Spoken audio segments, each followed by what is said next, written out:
నుంచి 2 దినవృత్తాంతాలు పుస్తకంలో నుంచి ఒక మాటని మనం తెలుసుకున్నాం. 2 దినవృత్తాంతాలు 6వ అధ్యాయము 14వ వచనాన్ని దేవుని సన్నిధానంలో మనం చదువుకున్నాం. 14వ వచనం, యెహోవా ఇశ్రాయేలీయుల దేవా, హృదయపూర్వకముగా నిన్ను అనుసరించుచు నీ భక్తులకు నిబంధనను నెరవేర్చుచు ఎదట కృపను చూపుచు ఉండు. నీ అంటి దేవుడు ఆకాశమందైనను భూమి అందైనను లేడు. హల్లెలూయా. చప్పట్లు కొట్టి ఎక్కడెక్కడ లేడంట ఆయన? ఆకాశం అందైనా కానీ భూమి అందైనా కానీ లేడు. అంటే ఈయన ఎవరు? ఈయన నమ్మదగిన వాడు, అంతే కదా. ఇప్పుడు ఆకాశం అందైన భూమి అందైన లేనప్పుడు ఈయన ఎలాంటి వాడైతే ఆ మాట చెప్తున్నాడు? నమ్మదగిన వాడైతేనే ఆ మాట మనకి చెప్తాడు. నమ్మకము అనేది మనిషి దగ్గర లేకపోతే, దేవుని దగ్గర లేకపోతే ఆ మాట ఆయన చెప్పడు. అందుకే ఆయన ఆ మాట అంటాడు, నేను మాట తప్పుటకు నరుడిని కాను అని. నేను ఇచ్చినట్టు మాట ఆజ్ఞ ఏమైపోతుంది? అక్కడి నుంచి లేకుండా ఆయన పోతుందేమో, కానీ నేను చెప్పిన మాట మాత్రము జరగకుండా మాత్రము ఆగదు అని కూడా దేవుడి మాట తెలియపరిచాడు. హల్లెలూయా. కాబట్టి దేవుడు ఇటువంటి వాడు అని చెప్తుంది బైబిల్ గ్రంథం. అంటే నమ్మదగిన వాడు అని చెప్తుంది ఇక్కడ. అంటే నేను రాసుకున్నది ఏంటంటే, నమ్మదగిన దేవుడు చెప్పిన మాట, నమ్మదగిన దేవుడు చెప్పిన మాట నేను రాసుకున్న టైటిల్. ఇప్పుడు మనకు చెప్పింది ఎవరు? మనిషి కాదు మనకి చెప్పింది. మనిషి అయితే మాట తప్పుతాడు, కానీ దేవుడైతే మాట తప్పనంటి వాడు. ఒక కుటుంబం అంట, పేద కుటుంబం, ఆయన సంతతిలో మగపిల్లలు అనేవాళ్ళు లేరట. ఒక 3 తరాల నుంచి మగపిల్లలు అనేవాళ్ళు లేరంట. ఆ కుటుంబంలో 4 పుట్టినా 5 పుట్టినా 6 పుట్టినా ఆడపిల్లలే పుడుతున్నారంట, కానీ మగపిల్లలు పుట్టట్లేదట. కానీ ఒక తరం వచ్చినాక ఆ తరంలోనైనా మగపిల్లడిని ఇస్తాడేమో దేవుడు అని చెప్పేసి ఆశపడి మగపిల్లడి కోసము 7 మంది ఆడపిల్లలను కన్నాడంట. 8వ కానుపు కూడా ఉంచుకున్నాడంట. ఎందుకు?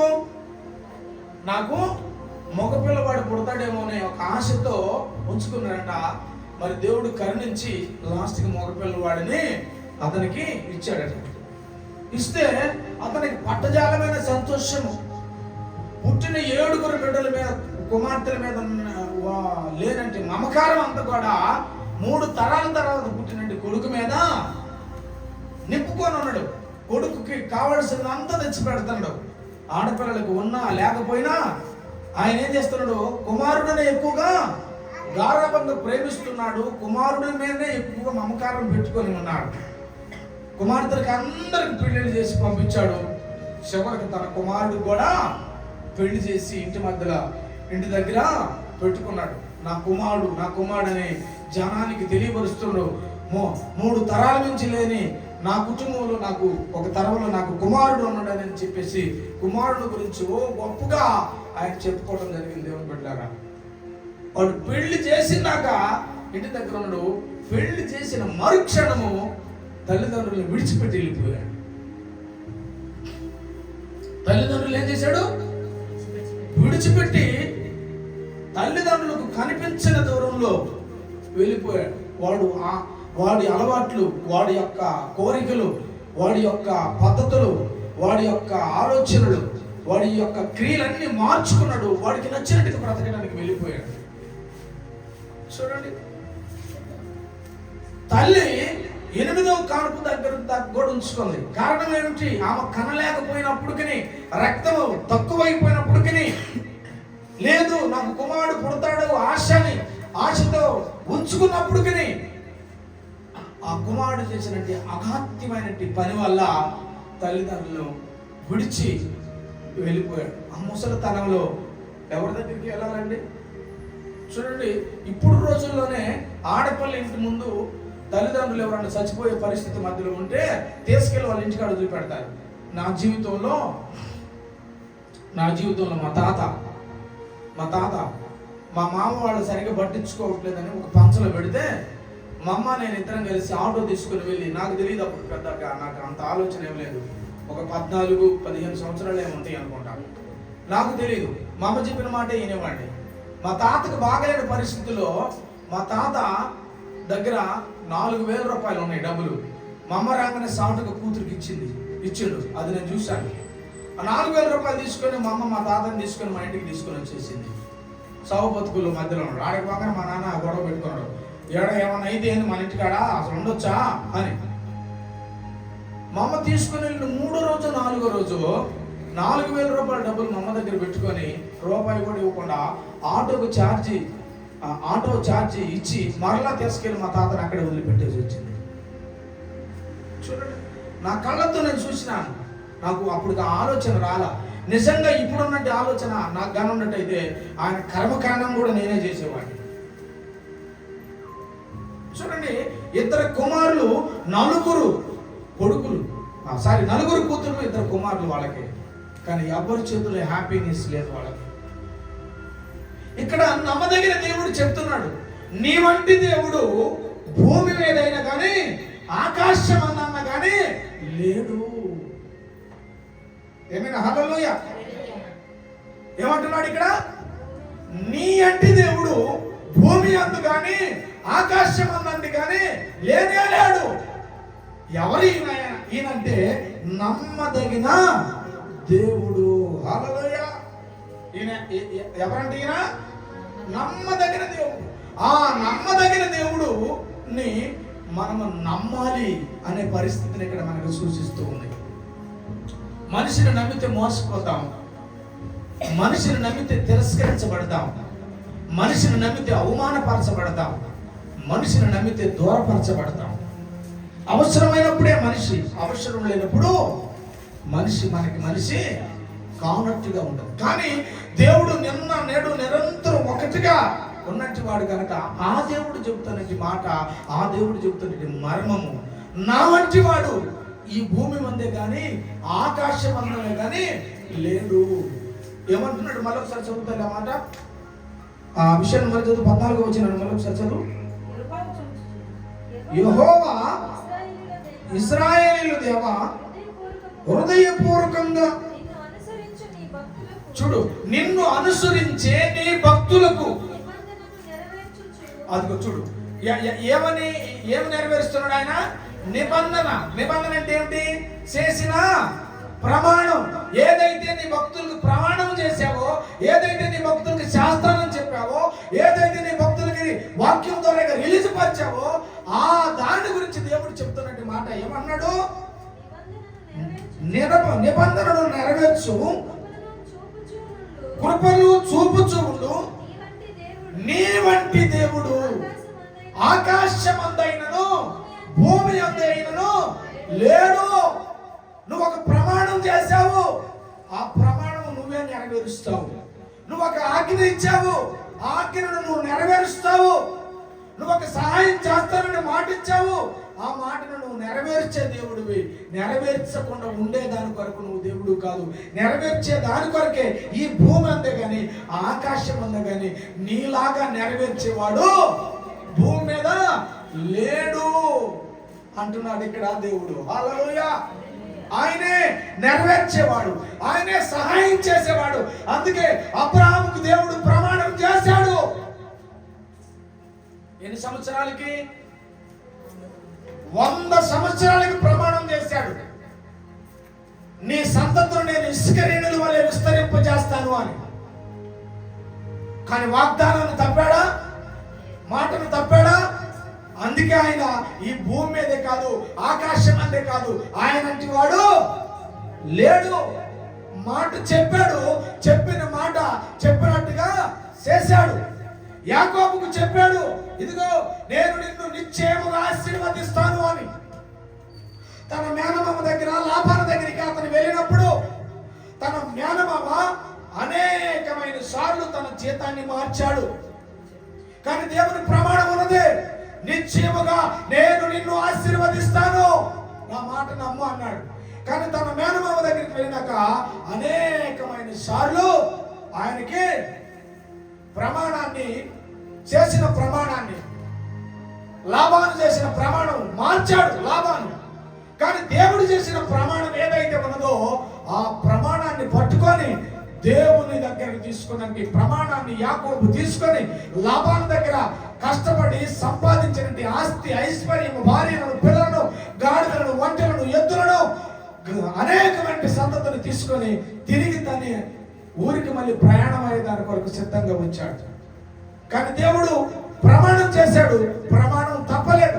ఆ ప్రమాణం ఆపడానికి లాబాను మరొకసారి అతనికి అడ్డగించాడు. అప్పుడు అడ్డగిస్తున్న ఆ సందర్భాల్లో స్వర్ణమందు దేవదూత లాబానుకు ఎదురొచ్చి, యాకోబుతో నువ్వు మంచిగాని చెడ్డగాని మాట్లాడేవంటే నీ ఇష్టం, జాగ్రత్త అని అతనికి వార్నింగ్ ఇవ్వడం కూడా జరిగింది. కారణం ఏమిటంటే దేవుడు చేసిన ప్రమాణం ఎట్టి పరిస్థితిలో తప్పకూడదు అని వస్తున్న శత్రువుని, వస్తున్న ఆటంకాన్ని, వస్తున్న బాధని, వస్తున్న కష్టాన్ని, వస్తున్న నిందని, వస్తున్న అవమానాన్ని దేవుని యొక్క దేవదూత చేత దాన్ని పక్కకు తొలగించి తిరిగి తన దేశానికి క్షేమంగా తిరిగి వచ్చేదాని కొరకు యాకోబుకు దేవుడు తోడుండి సహాయం చేశాడు. హల్లెలూయా. దీనికి గల కారణం ఏమిటంటే అంటే నమ్మదగిన దేవుడు చెప్పిన మాట. హల్లెలూయా. నీకు ఎంతో మంది నేను ఇస్తాను పలానా టయానికి అని చెప్పి మాట ఇచ్చుంటారు. ఎన్నోసార్లు చేయి చాచిన రోజులు ఉన్నాయి, విఫలం చెందిన రోజులు, అనేకమైన సందర్భాలు నీకు ఉండొచ్చు. కానీ ఈరోజు నా దేవుడు చెప్తున్నాడు, ఆయన మాటగా నువ్వు వింటే, ఆయన మాటగా నువ్వు పట్టుకోగలిగితే, ఆయన మాటగా నువ్వు విధేయత చూపించగలిగితే, ఆయన వైపుగా నువ్వు తిరగగలిగితే, నీ వైపు ఆయన 100 సార్లు దిగి వచ్చేదాని కొరకు సిద్ధంగా ఉన్నాడు. చెప్పడం వల్ల అయ్యా అని నువ్వు ఎప్పుడైతే ఆయన దగ్గర కన్నీరు విడిచి నీ సమస్యల గురించి చెప్పుకోవడానికి సిద్ధపడి, నీ మనసులో ఎటువంటి దురాలోచన లేకుండా, నీ మనసులో ఏ కపటం లేకుండా, నీ మనసులో ఎలాంటి లోకానికి సంబంధమైన ఆలోచనలు లేకుండా, నా సర్వము నువ్వే, నువ్వు తప్ప నాకు ఈ లోకంలో ఎవరు లేరు, నువ్వు మాట ఇచ్చావు, ఆ మాటను నువ్వు నెరవేర్చేదాని కొరకు, ఆ క్రియ ప్రకారంగా నేను నడిచేదాని కొరకు సిద్ధపడి ఉన్నాను, నా సిద్ధపాటును నువ్వు నెరవేర్చి నన్ను ముందుకు నడిపించేదాని కొరకు కృప చూపించు అని ఎప్పుడైతే ఒక నిర్ణయం తీసుకొని ఆ నిర్ణయం ప్రకారంగా నడవడానికి ఇష్టపడతావో, ఆ నిర్ణయాన్ని దేవుడు సరళంగా చేయడానికి సిద్ధపడి ముందుకు తీసుకుని రాగలిగడానికి శక్తి కలిగిన దేవుడు. హల్లెలూయా. దోవ తప్పినప్పుడు, నీకు తెలియనప్పుడు, ఆలోచన నీకు తిరమర అయినప్పుడు, తెలియని పరిస్థితులు కూడా జ్ఞాపకం చేసుకొని ముందుకు నడిపించగలిగినటువంటి వాడు మన దేవుడైన యేసుక్రీస్తు ప్రభువారు. హల్లెలూయా. ఒకసారి ఇస్సాకు అబ్రహాము ఇంట్లో ఉన్నటువంటి పనివాడైనటువంటి వ్యక్తి ఎవరైతే ఉన్నారో ఆ వ్యక్తిని అబ్రహాము నమ్మాడు. అబ్రహాము నమ్మి, ఇదిగో పలానా ప్రాంతానికి వెళ్ళి నా కుమార్తెకి నువ్వు పెళ్లి కుమార్తెను చూడు అని చెప్పాడు. అబ్రహాముకు ఇంట్లో పెద్దవాడు ఆయనంటి ఎలియాజరు దేవుని మాటని స్వీకరించి తీసుకొని వెళ్ళి ఆయా ప్రాంతానికి వెళుతూ, ముందుకు వెళుతూ, గాడిదలను, ఒంటెలను తీసుకొని వెళుతూ, కొంత ధనాన్ని తీసుకొని వెళుతూ ఉన్న సందర్భాలలో ఆయన ఇచ్చినటువంటి వాగ్దానాన్ని నెరవేర్చేదాని కొరకు ముందుకు వెళుతూ ఉన్నప్పుడు ఒక దోవ, 4 దోవలు ఉన్న దగ్గర ఆయన నిలబడ్డాడు. నా యజమానుడు పంపించాలనుకున్న ప్రాంతం ఏదో నాకు అర్థం కావట్లేదు ప్రభువా, నా యజమానుడికి తోడై ఉన్నంటి దేవుడా, నాకు కూడా తోడై ఉండి నేను వెళ్ళవలసిన మార్గానికి నన్ను నడిపించు అని చెప్పేసి ఎలియాజరు ఎప్పుడైతే వాగ్దానం చేసినట్టు దేవుని దగ్గర మాట తీసుకుని ముందుకు వెళ్ళాడో, ఎవరో తెలియనటువంటి ఒక వ్యక్తి పక్క నుండి నిలబడి, ఇదిగో ఈ ప్రాంతానికి వెళ్ళు అని పంపించినట్లుగా ఆ ప్రాంతానికి వెళ్ళి ఆ ప్రాంతంలో పెళ్లి కుమార్తెను సెలెక్ట్ చేసుకొని ఇస్సాకుకు భారీగా తీసుకొని రావడం జరిగింది. దేవుని బిడ్డలారా, కారణం ఏమిటో తెలుసా? అబ్రహాము ఈయన ఏమని ప్రార్థన చేశాడు? నా యజమానుడికి యజమానుడు అయిన దేవా, నా యజమానుడికి తోడై ఉన్న దేవా, నాకు కూడా తోడై ఉండి నేను వెళ్ళవలసిన మార్గానికి నన్ను కూడా నడిపించమన్నాడు దేవుని పెట్టారా. అబ్రాహాము ద్వారా ప్రమాణం చేయబడినట్టు ఎలియాజరు నమ్మకత్వంతో ముందుకు వెళ్ళాడు, ఆ పనిని స్వీకరించాడు, ఆ పనిని పొందుకున్నాడు. తిరిగి తన యజమానుడికి భార్యను తీసుకొని రావడం జరిగింది. ఆయన కృప చూపించాడు. కారణం ఏమిటో తెలుసా? మాటిచ్చి మరవని దేవుడు అన్న విషయాన్ని నువ్వు నేను గుర్తుపెట్టుకోవాలన్న విషయాన్ని మర్చిపోకూడదు. హల్లెలూయా. అందుకే అబ్రహాము దీవించబడ్డాడు. దేవుని మాట నమ్మాడు కాబట్టి అబ్రహాము ఏమయ్యాడు? దీవించబడ్డాడు. ఇప్పుడు అనేక మందికి ఆయన తండ్రిగా మార్చబడ్డాడు. మరొక మాట అక్కడ రాయబడి ఉంది, మొదటి రాజుల గ్రంథం 8వ అధ్యాయంలో. మొదటి రాజుల గ్రంథము 8వ అధ్యాయము, మొదటి రాజుల గ్రంథము 8వ అధ్యాయం 56వ వచనం ఒకసారి మనం చూస్తే, అందరు తీసుకోండి. మొదటి రాజుల గ్రంథము 8వ అధ్యాయము 56వ వచనాన్ని మనం చూద్దాం. ఒక్క నిమిషం అయ్యా, ఒక్క నిమిషం. 8:56.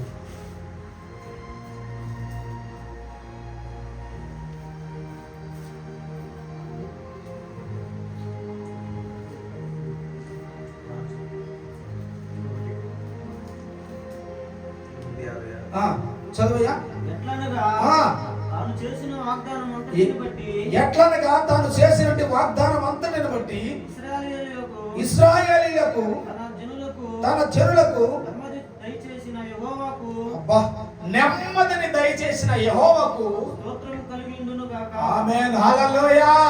చూడండి, వాగ్దానం చేశాడు. చేసినట్టు వాగ్దానం ఏమైపోయింది? నెరవేర్చబడింది. ఏమైనా? హల్లెలూయా. నెరవేర్చబడిందా లేదా? ఇప్పుడు బబులోను దేశంలో షడ్రక్ మెషక్ అబేద్నెగో వీళ్ళు ముగ్గురు ఉన్నారు. వాళ్ళని ఎక్కడేశాడు రాజు? ప్రతిమకు నమస్కరించకపోతే ఎక్కడేశారు? అగ్ని లేశాడు. అగ్ని చల్లగా నీళ్లు హాయిగా ఉంది అక్కడ. ఎట్లున్నది అగ్ని? ఎలాగ చేశారు వాళ్ళు? ఫస్ట్ వేయబోయే ముందు ఎలాగ ఉన్నది? ఒకటే ఇంతుంది. కానీ ఆ యొక్క మంటలో ఈ షడ్రక్ మెషక్ అబేద్నెగో ముగ్గురు నేసినప్పుడు ఎంత చేశారు మంటని? 7 ఇంతలు చేశాడు. చేశారా చేయలేదా? మరి 7 ఇంతల్లో వీళ్ళు ముగ్గురు కాలిపోతారు. అంటే ఏమైపోతారు? మాడిపోతారు, మసి అయిపోతారు. మసి అయిపోయినా కానీ వీళ్ళు ఇష్టపడ్డారు, కానీ దేవుడు వాగ్దానాన్ని మాత్రం వాళ్ళు మర్చిపోయారా? మర్చిపోలేదు. కనుకనే ప్రతిమకు దండం పెట్టొద్దని వాళ్ళు తిరస్కరించారు. మేము చేయమా పని అని అన్నారు. అంటే దేవుణ్ణి వాళ్ళు ఎంతగా నమ్మారు? వాళ్ళు ప్రాణం పోయేంతగా వాళ్ళు నమ్మారు. అంటే వాళ్ళ ప్రాణాన్ని కూడా మంటకి వాళ్ళు అప్పచెప్పేంత వరకు కూడా వాళ్ళు వెళ్ళారు. కారణం ఏమిటంటే దేవుని మాట వాళ్ళు ఏం చేశారు? నమ్మారు. షడ్రక్ మెషక్ వీళ్ళు ముగ్గురు కూడా అందులోకి పడిన తర్వాత రాజుకి ఎంతమంది కనపడ్డారు? ఆ మంటలో 4 కనపడ్డట్టుగా చూస్తున్నాం మనం. హల్లెలూయా. అంటే వారితో అప్పుడు ఎవరున్నారు? చెప్పాలి. ఎవరున్నారు? దేవుడు ఉన్నాడు. అందుకే కదా నెమ్మది కలిగినది. హల్లెలూయా. నీతో పాటు దేవుడు ఉంటే నీకు నాకేం కలుగుతుంది? ఈరోజు నమ్మకంగా ఉండేవాళ్ళు కొదువైపోయారు, తరుగైపోయారు. అవునా కాదా? నమ్మకంగా ఉండేవాళ్ళు, ఒక మాట మీద నమ్మకంగా ఉండేవాళ్ళు ఉన్నారా? నేను ఒకసారి యేసన్న గారు ఒక మాట చెప్తే నేను విన్నా. అది ఇప్పుడు కాదు, దాదాపు ఒక 15-16 సంవత్సరాల క్రితం జరిగిన స్టోరీ. ఆయన గుంటూరు లేమల్లిలో ఉంటూ రాజమండ్రి అవతల ఏదో ఊరుంది, ఆ ఊరికి మీటింగ్కి వెళ్తుంటే ఆ మీటింగ్ జరిపించి ఆయన యేసన్న గారిని రమ్మన్నారు. 3 రోజుల మీటింగ్ మీరు వర్తమానం అందించాలి అని. దానికి ఏం చెప్పాడంటే, అప్పట్లో అన్నా మా దగ్గర 250 యాంప్లిఫైర్ లేదు, మీ దగ్గర 250 యాంప్లిఫైర్ ఉంది కదా, 250 యాంప్లిఫైర్ తీసుకుని రండి మీరు వచ్చేటప్పుడు అని చెప్పారు. సరేను అని చెప్పాడు యేసన్న గారు. అప్పుడు ఈ దగ్గర లేకపోతే ఈ గుంటూరుకి ఈ రాజమండ్రికి మధ్యలో ఒక సేవకుడు ఈయనకు పరిచయం. అదే రోడ్లో పోతా ఉంటే ఆయన అప్పుడు ల్యాండ్ ఫోన్, ఇప్పుడు ఈ ఫోన్లు కదా, అప్పుడు ల్యాండ్ ఫోన్లు. ఆ ల్యాండ్ ఫోన్కి ఫోన్ చేసి చెప్పాడు, అన్నా పలానా రోజు మనకి మీటింగ్ ఉంది, మీరు 250 యాంప్లిఫైర్ తీసుకొని రోడ్డు మీదకి వచ్చేసేయండి, నేను వస్తానా. బస్సు నిన్ను చూసి ఆపుతా, నేను బస్సులు ఎక్కించుకొని యాంపిల్ తీసుకొని వెళ్దాం, మీటింగ్ చూసుకొని తిరిగి వద్దామన్నా అని చెప్పాడు. సరేనన్నా అని చెప్పి, చాలా నమ్మకస్తుడు, చాలా భయభక్తులు కలిగిన వ్యక్తి ఆయన, చెప్పి పోయారు. ఇంతలో ఇదంతా జరిగింది. ఆయన దూరం నుంచి యాంపిల్ తీసుకొని వచ్చాడు. ఇది ఇలాంటి రోడ్లో ఆపుకున్నాడు. 15 సంవత్సరాలు పల్లెటూరులు దోవలు ఎలా ఉంటాయి మీకు తెలుసు కదా, సన్న రోడ్లే, పెద్ద హైవేలు కాదు. ఆ రోడ్డు మీద ఒక తుమ్మ చెట్టు కింద నిలబడి ఉన్నాడు. వస్తున్న ప్రతి బస్సును చూస్తా ఉన్నాడు. యేసన్న గారు అటు తిరిగి ఇటు తిరిగి అలసిపోయినందువల్ల ఈ బస్సులోనే కూర్చున్న ఒక ఊరు దాటగానే మర్చిపోయి నిద్రపోయాడు. ఈ యాంపిల్ తీసుకున్న అతను ఎక్కించుకోవడం మర్చిపోయాడు. ఈయన నేరుగా రాజమండ్రికి వెళ్ళిపోయాడు, మీటింగ్స్ దగ్గరికి వెళ్ళిపోయాడు. ఏమన్నా మీరు ఒక్కరు వచ్చారు యాంపిల్ తేలేదు. అప్పుడు కానీ ఈయన గుర్తు రాలా. ఒరే నేను పలానా వ్యక్తులు పలానా ఎక్కువ ఉండమని చెప్పానే, అరే నేను మర్చిపోయాను, సరే తీసుకుని వెళ్తాడు అతను, మీరు ఇప్పుడు ఏదో ఒకటి రెంట్ కన్నా తీసుకొచ్చి పెట్టండి, నేను మర్చిపోయానని చెప్పేసి మీటింగ్ జరిపించుకొని 3 రోజులు అయిపోయిన తర్వాత మళ్ళా బస్సులో తిరిగి వస్తున్నాడు. తిరిగి వస్తూ, ఒరే నేను ఈ మనిషికి చెప్పానే, పాపం ఎట్టున్నాడో ఏం చేశాడో ఎట్లా చేశాడో తెలీదు అని చెప్పేసి 3 రోజుల మీటింగ్ చూసుకొని తిరిగి మళ్ళా అక్కడికి వచ్చేది గుర్తుకొస్తే ఆ బస్సు దిగితే ఆ తుమ్మ చెట్టు కింద ఉన్నాడంట ఆయన.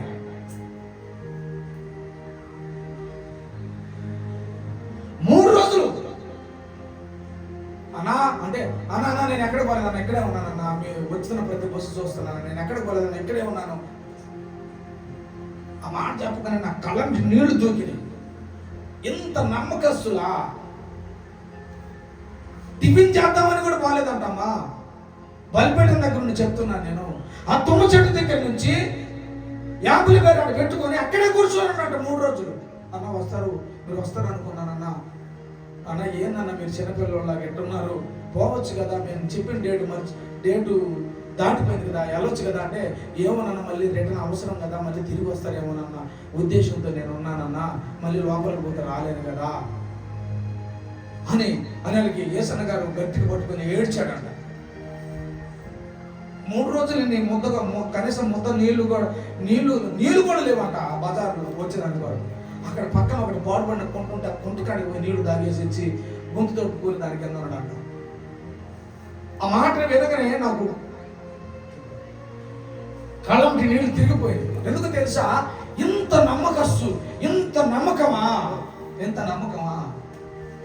నమ్మకమా చూడండి. ఈరోజు ఎవరు ఉన్నారండి దేవునికి మాట ఇచ్చి ఆ మాట మీద నిలబడే దాని కొరకు, ఆ మాట కోసం ఎదురు చూసే దాని కొరకు, దేవుడిచ్చిన ఆశీర్వాదాన్ని పొందుకునే దాని కొరకు, ఆ పొందుకున్న వాక్యం ద్వారా దీవెనను పొందుకునే దాని కొరకు ఎవరు దానికి ఆశిస్తూ ముందుకు నడుస్తూ దేవుని వాక్యం కొరకు ఎగిరిపడుతూ ఉన్నారు. దేవుడు నమ్మదగిన వాడు. ప్రభు మాట చెప్తున్నాడు, వాగ్దానం చేస్తున్నాడు, ప్రమాణం చేస్తున్నాడు. ఆ ప్రమాణాన్ని ఈరోజు ఎంతమంది స్వీకరిస్తున్నారు, ఎంతమంది స్వీకరించట్లేదో అనేది మన యొక్క ఆలోచన. ఆయన 3 రోజులు ఆ తుమ్మ చెట్టు కిందనే కూర్చొని ఆ రాత్రులు ఆడేమనుకుంటూ తుమ్మ చెట్టు కిందనే ఉన్నాడట, కానీ ఇంటికి వెళ్ళలేదట. ఎందుకన్నా ఇటు చేశారు మీరు అని అంటే, ఆ మాటకి ఆ మాట అన్నాడు. ఏ టైం వస్తారో గబక్కన అవసరం కదా అని చెప్పి నేను ఉన్నానన్నా. మాట ప్రాణం పోయినా మంచిదే, కానీ మాట తప్పితే ఉపయోగం ఏముందన్నా, అందుకే నేను ఇక్కడ ఉన్నాను అన్నాడట. ఆ మాట అనటంతోనే గట్టిగా పట్టుకొని ఏడ్చాడట. ఆయన చేతిలో ఉన్న యాంపిల్ మీద తీసుకొని ఈయన భుజం మీద పెట్టుకొని 2 కిలోమీటర్ల లోపలికి నడిచి, అన్న వద్దన్న మీరు వద్దన్న, లేదు నాకు ఇది పనిష్మెంట్, నేను ఇక్కడ కూర్చోబెట్టినందుకని. యేసన్న గారే కొద్దిసేపు నెత్తి మీద పెట్టుకున్నాడంట, కొద్దిసేపు భుజం మీద పెట్టుకున్నాడంట. ఇంటికి తీసుకొని పోయి అప్పుడు ఎంత అండి, 10 రూపాయలు 15 పైసలు అట్టంట. ఐసు తినాలన్నా కూడా సలాడ్ జామని 15 పైసలు 20 పైసలు వేసి అప్పుడు ఒక 1/2 కిలో చికెన్ తీసుకుని పోయి ఆయన ఫ్రెష్గా ఆయన చేతులతో వండిపెట్టి వాళ్ళ ఇంట్లోకి తీసుకుపోయి చారు ఈయన వేసుకొని ముక్క ఆయనకి తినబెట్టి తృప్తిపరిచి 5 రూపాయలు మళ్ళీ ఆయన చేతులు పెట్టి మళ్ళీ తిరిగి ఆయన గుంటూరుకి తిరిగి వచ్చాడట. చూడండి ఎంత నమ్మకం. ఉన్నమా నమ్మకస్తులు మనం ఉన్నవా నమ్మకంగా బ్రతికేవారని? ఉన్నవా దేవుని కోసం బ్రతకడానికి నిర్ణయించుకున్నవాడు? ఉన్నవా చేసిన ప్రమాణాన్ని దక్కించుకునే దానికోసం? తీసుకున్నవా మంచి తీర్మానం ప్రభు కొరకు బ్రతికే దాని కొరకు? కష్టం వచ్చినా, సుఖం వచ్చినా, కన్నీళ్ళు వచ్చినా దేవుని కొరకు బ్రతుకుతాను అనే నమ్మకాన్ని. కానీ ప్రభువు చెప్పినట్టు ఆ మాట, ప్రభు వాగ్దానం చేసినట్టు వాగ్దానం. ఏమని వాగ్దానం? 56వ వచనంలో ఏం వాగ్దానం అమ్మా? ఎట్లా మళ్ళీ ఎట్లానగా తన చేసిన వాగ్దానం అంతటిని బట్టి ఇశ్రాయేలుకు తన జనులకు చూడండి, నెమ్మది దయచేశాడంట. ఎందుకు వీరికి నెమ్మది దయచేయాల్సి వచ్చింది? ఇశ్రాయేలు ప్రజలు ఏం చేశారు? దేవునికి ఇష్టలుగా మారిపోయారు. దేవుని వాగ్దానాన్ని వాళ్ళు ఏం చేశారు? పట్టుకున్నారు. అంతేనా కదా? దేవుని వాగ్దానాన్ని పట్టుకున్నారు. దేవుని వాగ్దాన ప్రకారంగా నిలబడ్డారు. దేవుని వాగ్దాన ప్రకారంగా నడిచారు. దేవుని వాగ్దాన ప్రకారంగానే జీవించడానికి తీర్మానం తీసుకున్నారు. కనుక వాళ్ళకి ఏం కలిగిందంట? నెమ్మది కలిగిందంట. ఎప్పుడు కలిగింది నెమ్మది? చెప్పండి, ఎప్పుడు కలిగింది నెమ్మది? ఎప్పుడు కలిగింది? ఒక భయంకరమైన కష్టం వచ్చింది అనుకోండి, మనకి భయంకరమైన కష్టం వచ్చింది, ఊపిరి తిప్పుకునే పరిస్థితిలో ఉన్నాం, ఎవరు సహాయం చేసేవాళ్ళు లేరు, సహాయం అందలేదు. అప్పుడు కలిగింది కదా మనకి నెమ్మది? అప్పుడు కలిగిద్దా? ఎప్పుడు కలిగింది నెమ్మది? ఎప్పుడైతే ఆ కష్టానికి తగిన ఫలము దొరికిందో అప్పుడే నెమ్మది దొరికింది. కొన్నామా చెప్పండి గట్టిగా? హల్లెలూయా. ఆ నెమ్మదిని మనకి ఇవ్వడానికి ఇష్టపడుతున్నాడు దేవుడు. హల్లెలూయా. ఆ నెమ్మదిని మనకి ఇవ్వడానికి ఇష్టపడుతున్నాడు దేవుడు. హల్లెలూయా. అందుకే పాట పాడుకున్నాం. నమ్మకమైన దేవుడవైనా నాకు చూపిరా పాట. నీవే సాలు యేసయ్యా,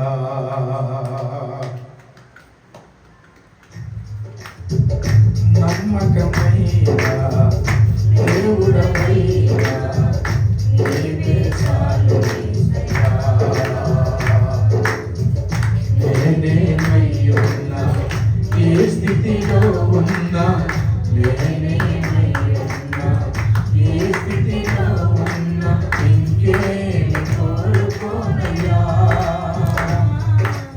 ఇంకేమి కోరుకోనయ్యా, నమ్మకమైన దేవుడవైనా నీవే చాలు యేసయ్యా,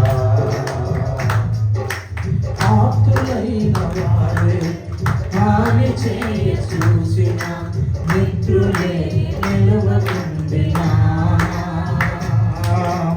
ఆప్తులైన వారే హాని చేయ చూసిన, మిత్రులే నిలవకుండినా, న్యాయము తీర్చలే నీవు నాకుంటే, న్యాయము తీర్చే నీవు నాకుంటే, సాలు యేసయ్యా, సాలు యేసయ్యా, నమ్మకమైన దేవుడవైనా నీవే సాలు యేసయ్యా. ఆమేన్. హల్లెలూయా. చూడండి, ఆప్తులైన వారు హాని చేయడానికి చూశారట, కానీ మిత్రులు నిలవకుండా పోయారట. కానీ న్యాయము చేసే దేవుడు మనకి న్యాయము చేశాడు. హల్లెలూయా. ఆ న్యాయం చేసే వ్యక్తినే మనం నమ్మాలి. కాబట్టి ఏ రోజు కూడా దేవుని పాదాలు విడిచిపెట్టకుండా ఆయన మాత్రమే నువ్వు నమ్మితే నీ భర్తని ఎంటొస్తాడు, నీ భార్య నీ ఎంటొస్తుంది, నీ కుటుంబం నీ ఎంట తరిగి వస్తారు. అంతేగాని ఆయనను కాకుండా ఫస్ట్ క్లారిటీ నీ కుటుంబం మీద పెట్టి రెండవది దేవునికి అప్పచెబితే దేవుడు అక్కడ సహాయం మనకి చేసి.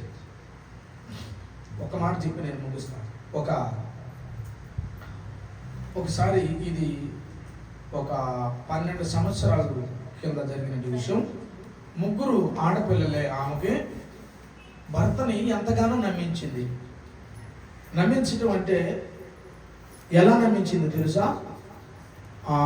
నేను లేకపోతే ఇక నువ్వు లేవు అన్నట్టుగా, నేను లేకపోతే నువ్వు లేవు అన్నట్టుగా ఆమె అంతగా భర్తనే నమ్మించింది. ఈ మాయలో తన భర్త, భార్య మాయలో భర్త నమ్మాడు. నమ్మితే ఈ సంగతి అంతా తన మామ చూశాడు. ఎవరు? తన భర్త తండ్రి చూశాడు. చూసి ఎన్నిసార్లు కొడుకు డైరెక్ట్గా చెప్పలేడుగా. డైరెక్ట్గా చెప్తే ఏమైంది? విడిపోతాడు. కాబట్టి సూటిపోటి మాటలను బెదిరించినట్టుగా చెప్పారు. చెబితే లెక్క చేయలేదు. అప్పుడు కొడుకుని తీసుకొని పోయి ఒక పెద్ద తుమ్మ చెట్టు ఉంటే ఆ తుమ్మ చెట్టు ఎక్కి నువ్వు ఇక్కడే ఉండరా, పలానా టయానికి వస్తారు అని చెప్పి చూపిస్తే ఆయన తుమ్మ చెట్టులో అలా కప్పుకొని ఉంటే తుమ్మ చెట్టు కిందకు వచ్చారు వాళ్ళిద్దరు. స్పాట్లో ఆయన పట్టుకున్నాడు. ఈరోజు 8 సంవత్సరాలు వాళ్ళిద్దరు విడిపోయి కమ్మని సంసారాన్ని నాశనం చేసుకుంది. కమ్మని సంసారం నాశనం చేసుకుంది. ఇప్పుడు భర్త దగ్గరికి రావట్లేదు, ఇప్పుడు పిల్లలు కూడా దగ్గరికి రావట్లేదు. కానీ ఏమని చేసింది? భార్య భర్తని నమ్మించింది. తర్వాత తనే మోసపోయింది. కానీ ఇక్కడ మన దేవుడు నమ్మదగిన దేవుడట. అతన్ని తన భార్య మోసం చేయగలిగిందే కానీ దేవుడు మాత్రం అతనే ఇప్పటికి విడిచిపెట్టలేదు. ఇప్పుడు ప్రభు పాదాల దగ్గర కూర్చొని ఉన్నారు వాళ్ళు. ఎప్పుడన్నా ఈ విషయం గుర్తుకొచ్చి అడిగితే నాకు దేవుడు తర్వాత ఇంకేం అవసరం లేదు అన్నా ఎందుకురా అని అంటాడు. ఎప్పుడన్నా నేను అయ్యా తప్పేది జరిగింది కదా పోనీ అని అంటే ఇంకెందుకు లేనా, అటువంటిది ఉన్న ఒకటే లేకపోయినా ఒకటే, నాకు దేవుడు ఉన్నాడు చాలు. మా అమ్మని మా నాన్న కూడా నమ్మలేదన్నా, నేను దాన్ని నమ్మినట్టుగా అన్నాడు నా ముందు. అందుకే దేవుడు నమ్మదగిన దేవుడు అంట. మళ్ళీ ఆ మాట మళ్ళీ ఒక్కసారి చదివయ్యా. 56వ వచనాన్ని. ఎట్లనగా తాను చేసిన వాగ్దానం అంతటిని బట్టి ఇశ్రాయేలులకు తన జనులకు నెమ్మది దయచేసిన యెహోవాకు స్తోత్రము కలుగును గాక. ఆమేన్. హల్లెలూయా. స్తోత్రము కలుగును గాక. 1 పేతురు 4వ అధ్యాయం 19వ వచనం.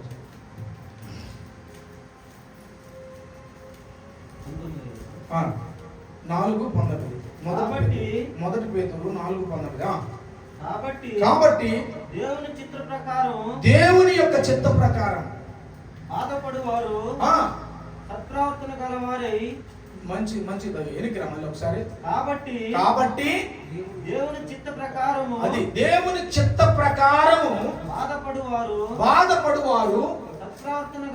సత్ప్రవర్తన గలవారై నమ్మకమైన సృష్టికర్తకు, చూడండి, నమ్మకమైన అండర్లైన్ చేసుకోవాలి మీరు, నమ్మకమైన సృష్టికర్తకు తమ ఆత్మలను అప్పగించుకొనువారు. ఏం అప్పచెప్పుకోవాలంట? తన ఆత్మను అప్పచెప్పుకోవాలంట. ఇప్పుడు ఆత్మను కదా అప్పచెప్పుకుంటుంది, ఏయో అప్పచెప్పుకుంటున్నారు కాబట్టి ఆత్మ మాత్రము దేవునికి అప్పచెప్పట్లేదు. ఇక్కడ దేవుడు చెబుతుంది ఏంటంటే నమ్మదగిన దేవునికి ఏం అప్పచెప్పుకోవాలట? హృదయమును అప్పచెప్పుకోవాలట. ఎవరికి అప్పచెప్పుకోవాలంట? దేవునికి. ఎలాంటి వాడంట ఆయన? నమ్మదగిన వాడు ఆయన.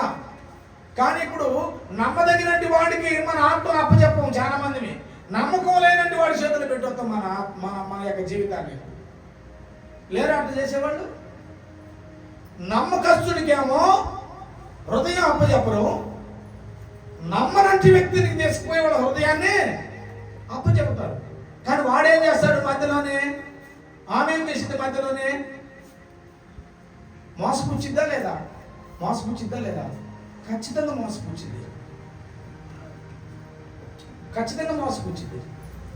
మీరు న్యూస్ చూసారో చూడలేదు నాకు తెలియదు. నార్కెట్పాళ్ళ దగ్గర నుంచి నల్లగొండ ఎంత దూరం? దగ్గరే కదా. ఒక్క కుమారుడిని కని 7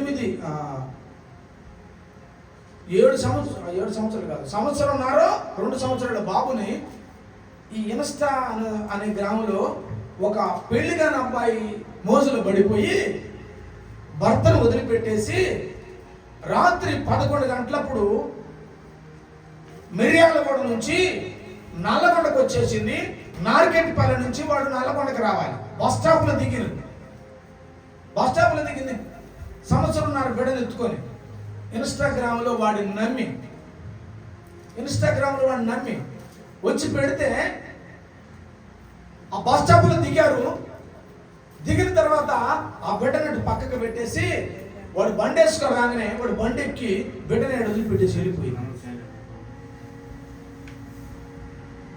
పిల్లోడు అమ్మా అమ్మా అమ్మా అని ఆడు ఏడుతున్నాడు. సంవత్సరం నాడు పిల్లోడు అండి, అమ్మ అమ్మ అని ఏడుతున్నాడు. కానీ అమ్మ ఎవరితోనో వెళ్ళిపోయింది. ఈ బిడ్డకి ఎవరు దిక్కు? ఆ పసికందు మా నాన్న పలానే ఆయన, మా అమ్మ పలానావా, మాది పలానా ఊరు, మేము ఇక్కడికి వచ్చాము అని ఆమె చెప్పగలడా?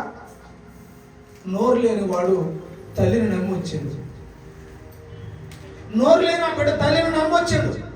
కానీ నోరున్న తల్లి, నవమాసాలు మోసిన తల్లి వాడిని వద్దనుకొని వాడిని వెళ్ళిపోయింది. ఎవరు బిడ్డ, ఎవరు ఈ బిడ్డ అని చెప్పేసి ఎంక్వైరీ చేస్తే దొరకలేదు. సీసీ కెమెరాలో పడింది.